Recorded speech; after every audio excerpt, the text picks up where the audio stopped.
Hi friends, welcome to Manasa recipes. Today tasty recipe వచ్చేసి శర్కరపార.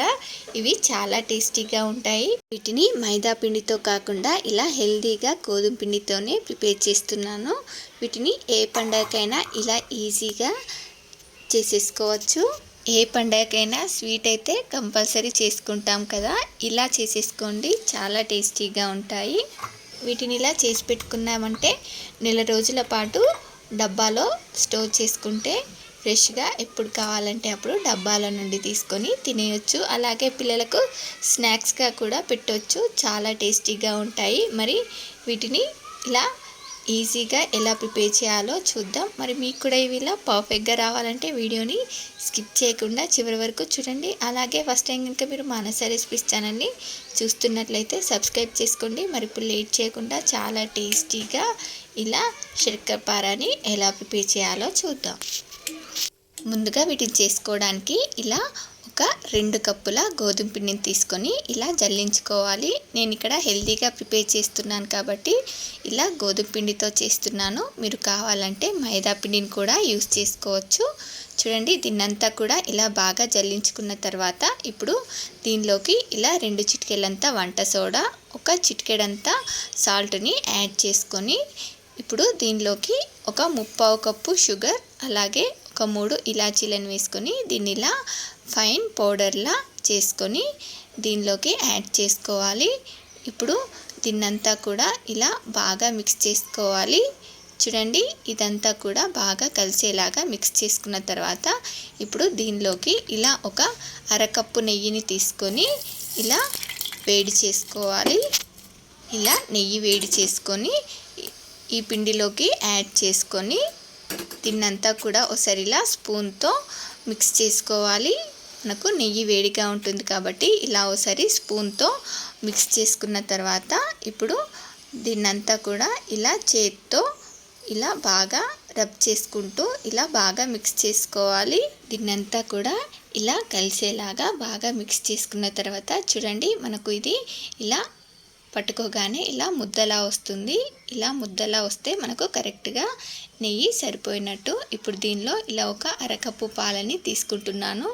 మనకు ఇది మొత్తం ఒకేసారి పాలని వేసుకోకుండా ఇలా కొంచెం కొంచెం పాలని వేసుకుంటూ ఈ పిండిని ఇలా తడుపుకోవాలి. చూడండి, నాకు ఇక్కడ ఇలా ఒక 1/2 కప్పు పాలు కరెక్ట్గా సరిపోయాయి. చూడండి, ఈ పిండిని అంతా కూడా ఇలా బాగా తడుపుకున్న తర్వాత ఇప్పుడు ఈ పిండిని ఇలా ఒక 10-15 మినిట్స్ లేదా టైం ఉంటే ఒక అరగంట పాటు పక్కన పెట్టుకోండి.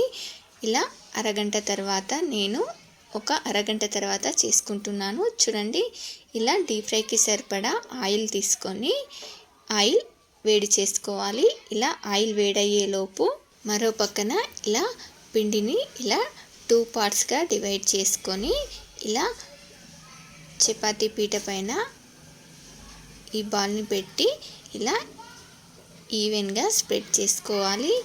చూడండి, దీన్ని మరీ సన్నగా కాకుండా ఇలా ఈ మాత్రం మందంలో ఒత్తుకోవాలి. చూడండి, దీన్ని ఇలా ఒత్తుకున్న తర్వాత మనం ఇలా సైడ్స్ని కట్ చేసుకొని మీరు స్క్వేర్ షేప్లో కానీ డైమండ్ షేప్లో కానీ మీకు నచ్చినట్టుగా కట్ చేసుకోవచ్చు. మనకు శర్కరపార అంటే స్క్వేర్ షేప్లోనే బాగుంటుంది కాబట్టి నేను ఇక్కడ స్క్వేర్ షేప్లో కట్ చేసుకుంటున్నాను.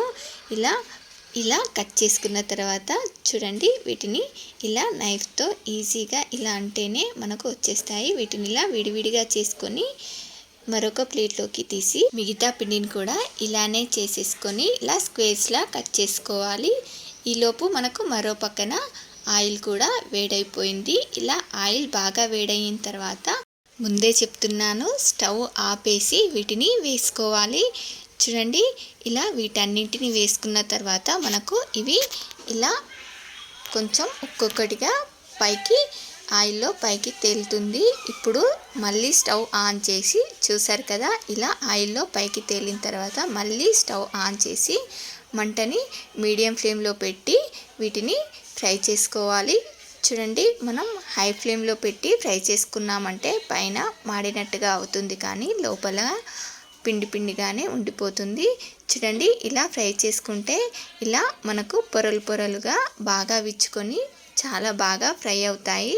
చూసారు కదా, ఇలా చిన్న చిన్న టిప్స్ని ఫాలో అవుతూ చేశారంటే ఇలా అచ్చం స్వీట్ షాప్లో కొన్నట్టుగా ఇలా పర్ఫెక్ట్గా వస్తాయి. దీని ఇలా మంటని మీడియం ఫ్లేమ్లో పెట్టి ఇలా మంచి గోల్డెన్ బ్రౌన్ కలర్లోకి వచ్చే వరకు ఫ్రై చేసుకోవాలి.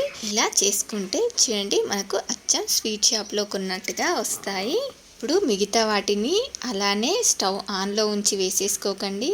మనకు స్టవ్ ఆపేసి వీటన్నింటిని కూడా వేసుకున్న తర్వాత ఇలా ఆయిల్లో నుండి ఇవి పైకి తేలిన తర్వాత స్టవ్ ఆన్ చేసి మంటని మీడియం ఫ్లేమ్లో పెట్టి చూడండి. ఇప్పుడు ఇవి ఇలా పైకి తేలిన తర్వాత మధ్యలో ఇలా గరిట పెట్టి తిప్పుకోవాలి. వెంటనే గరిట పెట్టకుండా ఇలా పైకి తేలిన తర్వాత కలుపుకుంటే మనకు ఇవి ఇలా బాగా విప్పుకొని చూడండి అచ్చ స్వీట్ షాప్లో కొన్నట్టుగా వస్తాయి. మరి మీలో ఎంతమందికి ఈ చక్కెరపార అంటే ఇష్టమో కామెంట్ బాక్స్లో కామెంట్ చేయండి. ఇలా ఈజీగా మనకు చక్కెరపార రెడీ అయిపోయింది. మరి మీకు కూడా నచ్చాయా? చూస్తుంటేనే తినాలనిపిస్తుంది కదా. అయితే మీరు కూడా ఒకసారి ఇలా ట్రై చేసి ఎలా వచ్చాయో కామెంట్ బాక్స్లో నాతో షేర్ చేసుకోండి. అలాగే మీకు ఈ రెసిపీ కనుక నచ్చినట్లయితే మా ఛానల్ని లైక్ చేయండి, షేర్ చేయండి. మరిన్ని టేస్టీ అండ్ హెల్దీ రెసిపీస్ కోసం మానస రెసిపీస్ ఛానల్ని సబ్స్క్రైబ్ చేసి దాని పక్కనే ఉన్న బెల్ సింబల్ని క్లిక్ చేయండి. Thank you for watching my video.